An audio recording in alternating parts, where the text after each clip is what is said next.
Hi, thanks for tuning in to my official YouTube channel, Reverend MeeLing, Reverend Susan MeeLing, Lady MeeLing, Lady Dori, Belle, been known by a few names. So right there you can see one of the two of my largest Medal of Honor artwork pieces that I made-ish. You can kind of see it, you see it there. So I never really thought about taking pictures or videotaping my Medal of Honor art project stuff beyond like the finished pictures of, like that, and putting them on my website, mainly because I didn't want to detract from what they had done. It might seem weird. I'm sure it probably does. However, when it comes to my Medal of Honor art project,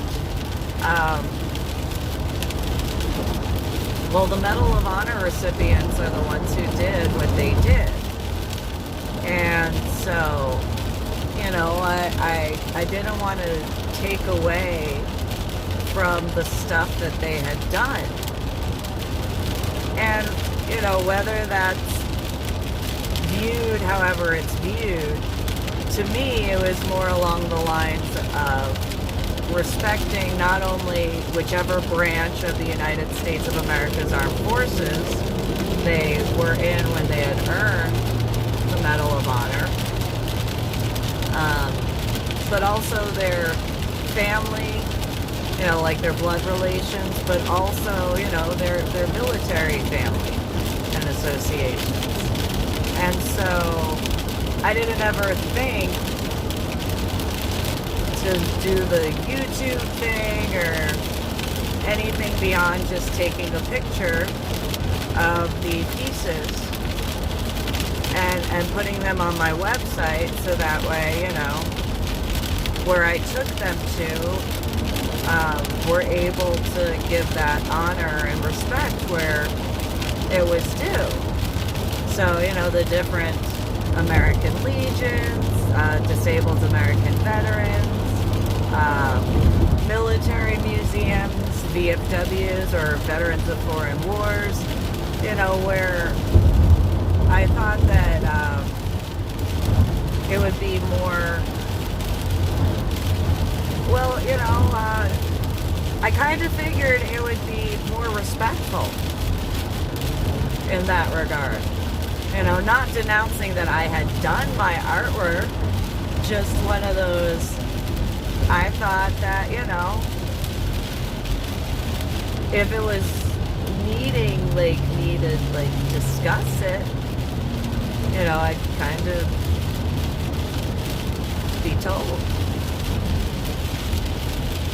I mean, I know that probably might sound weird, but it was, I know that I didn't have the words back then in regards to 2014 through 2019, realistically, with like the pickups and the drop-offs. It was more along the lines of, I knew that you couldn't do certain things, so I didn't want to get in trouble in regards to, because obviously I wasn't making a profit and I wasn't selling them. So it was more along the lines of, giving credit where credit was due in that regard. And, I just kind of, I didn't know that, like, there's actual laws in writing in reference to, I don't know what the code in the legal system is for, like, what is it? If you go and get a lot from an estate sale or something, you cannot sell the stuff if there's any awarded medals and stuff like that in there. And so, that being that, I didn't know that that was like a legal aspect. That's what I'm referring to. So I never really thought about the aspects of doing the video or pictures beyond what I had done, sort of thing. I just kind of figured, that would be a nice surprise for the different areas that they'd,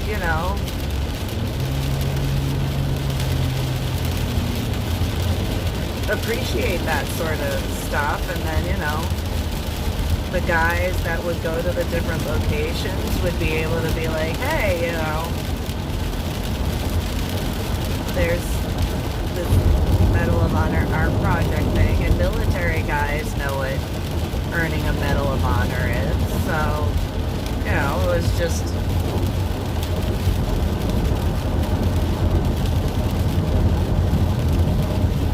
I thought that it would be a nice surprise, and then it's kind of like what I had done in regards to in a different way. So I've done stuff like this, not necessarily the exact same way, but in different situations. So like when I knew this guy, he had a house in Bastrop County. Irony of not remembering the aspects of the Excalibur Fair and that whole thing when I spoke with him, but nonetheless, the last year that the Excalibur Fair was there. Anyway, so he had a son, and he had lost everything in the fire, and that included his son's stuff. And so I was talking with him on the phone, and I had said, I know I can't replace like a whole bunch of stuff, and I get like you got the insurance, which is cool, but what does your son need at minimum, so that way,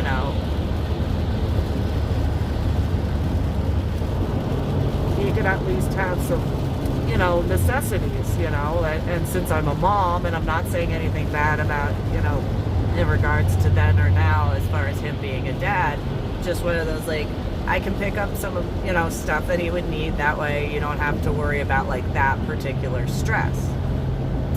And he was like, oh cool. I was like, so what size does he wear? And he looked at the clothes, he told me what size it was, and I was like, okay, not a problem. And so I went to the store, I got the kid a bunch of clothes, and later when I spoke with the guy on the phone, he was like, and I had met him, the first time I think I met him was at Thanksgiving at an event that I was helping out in running the kitchen and stuff like that. And we had talked a bunch of times afterwards. And he had said that he had known one of the other individuals in that particular group, and the female had been in her apartment or something like that, and there had been a fire, and all of the dominant females in that group had gotten together, at least the professional ones, and did this whole thing for her. And I was like, oh, I didn't know about that. Nobody had contacted me about that. And I would have, donated if I had known about that being a thing at the time, but no, I didn't even know about that situation at the time. And so, I had done that, and, his son was too young to know that I had sent it or whatever. And the guy, when he got the stuff, he called me up and he was like, my son thinks it's like Christmas because of you. I was like, what do you mean? He said, because, of all the different stuff you brought or bought and then sent. And I was like, well, he can fit into it, right? And the guy was like, yeah, he can fit into it. I'm like, well, that's what matters. He likes the designs and stuff. And he's like, yeah, he really likes the different outfit choices. I was like, good. I'm glad that he likes it. I'm glad that it's approving in, your eyes and stuff like that. He's like, yeah. Like, it really helped out because I didn't think about some of this stuff. I was like, cool, no problem. Worked out. And I had done something like that well before then. So, like, there was this one guy I knew back in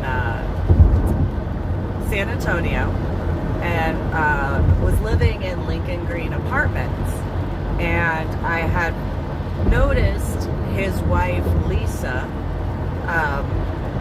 sitting on another guy's lap, and that guy that I had actually met and known him and stuff like that, not knew him, but hung out with him a few times. It was like, he just doesn't seem like the type of guy that would be in an open marriage. I mean, he might, I don't know, but, you know, so I went and I told my now dead ex-husband, and I was like, I think you need to ask, you know, Terry about that. And argued, and I dealt with conversations until, like, finally, like, my now dead ex-husband called him, and, you know, Terry was just like, yeah, well, she left and she took everything. So went over to Terry's apartment because he lived in the same complex, and she took everything, and he had nothing. He had, like, some lawn chair furniture and stuff like that, and I was like, okay. I mean, he had stuff, but, like, not like the stuff that he had before. And I was like, well, you know, he didn't even, she took the plates. She took the, like, she took the washer and dryer that was a part of the apartment complex and didn't even leave that there for him. And it's like, that's some garbage. I only hold a whole bunch of karma there. And so, you know, after getting some pizza and stuff like that, my now dead ex-husband stayed with Terry while I went to work at Chili's, and I wound up getting called into the manager's office because John was his name, was upset that I told my now dead ex-husband, then husband, about seeing Lisa sitting on, you know, his lap. And I looked at John and I was like, so let me get this correct. You are upset because I told my then now dead ex-husband about who I knew who got me the job, and you don't have, like, a non-disclosure agreement that I have to, I mean, even still, I mean, who are you to tell me what I can and cannot speak about? And so he got really mad, and I didn't really care. I wound up dealing with a bunch of people who decided to purposefully run into my belly because I was pregnant with my son at the time. And then they didn't like the responses that they got for purposefully running into my pregnant belly. And I handled that. And that is what it is. And so, whatchamacallit, when I left work, I went by Walmart and I picked up a whole bunch of stuff so that way Terry could have some stuff like towels. He didn't have any towels. Didn't have anything. So it was one of those, you know, here you go. Here's like a toothbrush holder and this and that. And he just kind of looked at me and didn't realize, like, that. It was like, yeah, just, you know, no big deal. So I did stuff like this as far as my Medal of Honor art project in a different way before. It's nothing new, realistically. And so, you know, where I can, I do what I can. And so, but I never made a big deal out of it. You know, it was just one of those, yeah, you know, brought it over, here you go, mail the other one, there you go. And, you know, just that was the end of it. It wasn't anything, you know, that I thought was that big of a deal. You know, same thing with, like, was it a location in San Marcos where it's like, well, here, you know, in the smoking section, you know, it gets cold, so I can't have a kerosene lantern in the location I'm at, so here, I know you can use it not only for that, but when you guys go out, because they would go camping and stuff like that. So here's a kerosene lantern, and just stuff like that. Wasn't that big of a deal to me. Not denouncing it, just one of those, here you go. It'll help out, there you go. And so, as far as my Medal of Honor art project, it was kind of in a different way, but a similar thought, where it's just like, oh, here you go.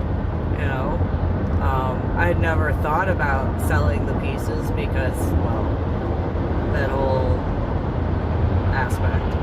And so, I did contact the current president of the United States of America later on, saying that the Medal of Honor recipients support him, the ones that I had been working on at that time, that the spirits of the Medal of Honor recipients were very much glad that he was running for presidency for the United States of America. And so,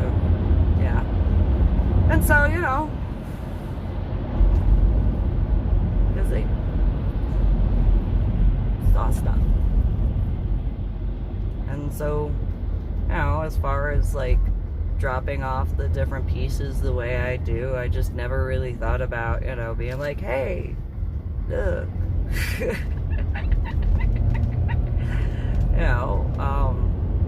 I had, in a larger aspect of ideas and stuff like that, but the initial beginning portions and phases was just kind of well, when it needs to be known, it needs to be known. And so, I guess by technicalities, now it needs to be known, I guess. And so, there you go. So you got, you can only see the one, because, there's two of them and they're laying the way they are. But yeah. I did speak with, I have a license plate on a car in front of me, that, I did have a guy from Idaho who called me, because he had gone to I think it was a VFW or an American Legion. So it was either the American Legion or the Veterans of Foreign Wars. He had shown up, had found the Medal of Honor artwork pieces. We talked for a little while, and that was a guy in Idaho. I think it was the eastern side of Idaho. And then there was another guy, I think he was in Oregon, who had contacted me about it. I was like, yeah, it's for the family members, and if there's no family members that can be tracked down to give them the artwork pieces, then it's for the Legion area, because of having the space to be able to put it up. And then I got contacted later in 2019 from the Disabled American Veterans location in Colorado Springs, that I had dropped off some of the pieces to. And so I did that, and there was one in Bellingham, Washington, who had contacted me, because I didn't realize that Davis is a common last name. And the guy was from the Civil War, and so trying to track that down. And I was like, okay, yeah, I can come by and pick that up. That's no problem. I'll take it to a different location, so that way,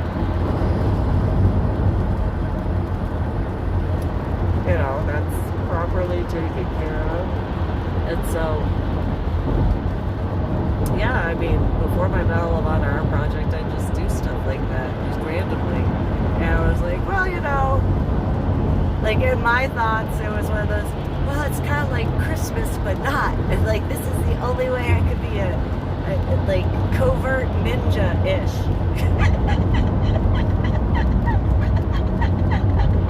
Apparently I wasn't that covert or ninja. At all.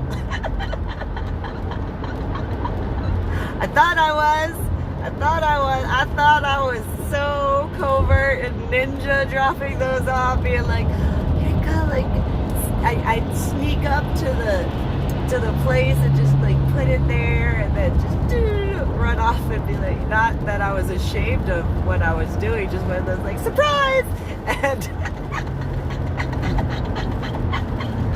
that was my thoughts. It's the only time I've ever thought that I was actually a ninja, but apparently not.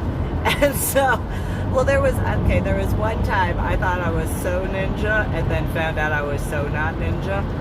I was at the place where I volunteered at in Seattle, and this person needed an asthma inhaler, and so I ran to the back to go with someone who like knew where one was, went and got it, and then like when I went to run out of the front, like everybody in the dance floor area was like in all these, you know, spots where I couldn't, you know, maneuver.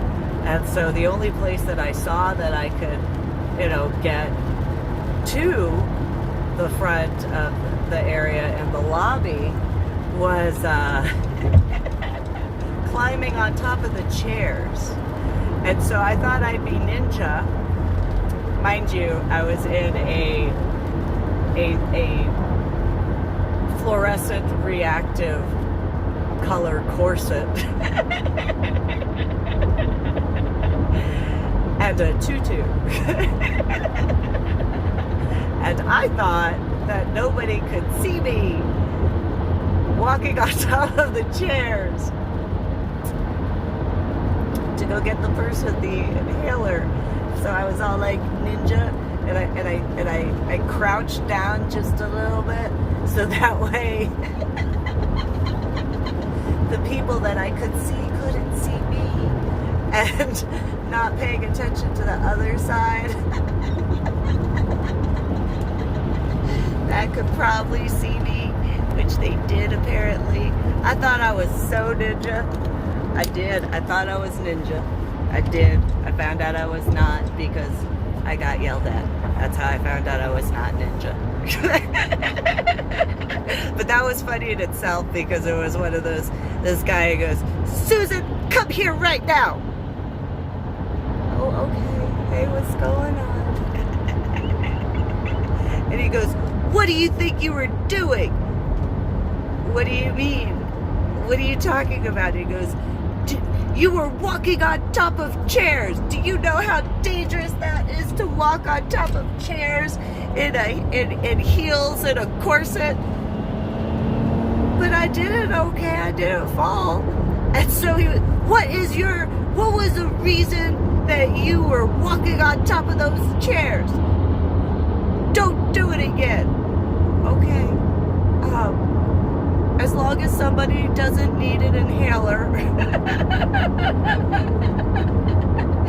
and there's, you know, plenty of room for me to walk around, I will not walk on top of chairs again, okay? And then he just, that's right. Okay. I didn't realize anybody saw me. And he was just like, how do you think nobody saw you? And I told him, I was like, because I thought I was a ninja. Like, I thought that nobody could see me doing it. And he was just like, well, I saw you. I'm like, okay. Well, I will not do it again as long as nobody needs a inhaler and there's plenty of room to walk. I will not do it again as long as there's that. Okay? He's just, that's fine. Okay. So then, you know, I went and tattletaled on myself. I went to the owner and I was like, one of them. And I was like, yeah, so I need to tell you something. And the guy was like, okay, what do you need to tell me? I said, I got in trouble. And he goes, what did you do? And so I told him, and he was just like, oh, okay, that's what you got? Yeah, that's what I got, so I don't want, you know, you to think I was doing anything wrong. And he was like, no, that's cool. So yeah, so there's been a couple of times that I've done stuff like that. I just thought it was, you know, whatever. So anyway, I'm excited to go drop them off when I get to do that. But right now, I'm on my way out to the Montana Vortex to go do that. And so if that cutie patootie Navy SEAL, who apparently is from the state of Montana, just saying, if, nothing better to do today, or technically tomorrow, which tomorrow is the 13th, I think it's the 13th, because today is the 12th of June, so the 13th of June 2020. That'd be cool. So anyway, won't be there. I'm on my way from Washington State. I got a couple of hours, and they won't be open when I get into Montana, but still be pretty cool. So anyway, you guys have a good one. Oh, and like, share, comment,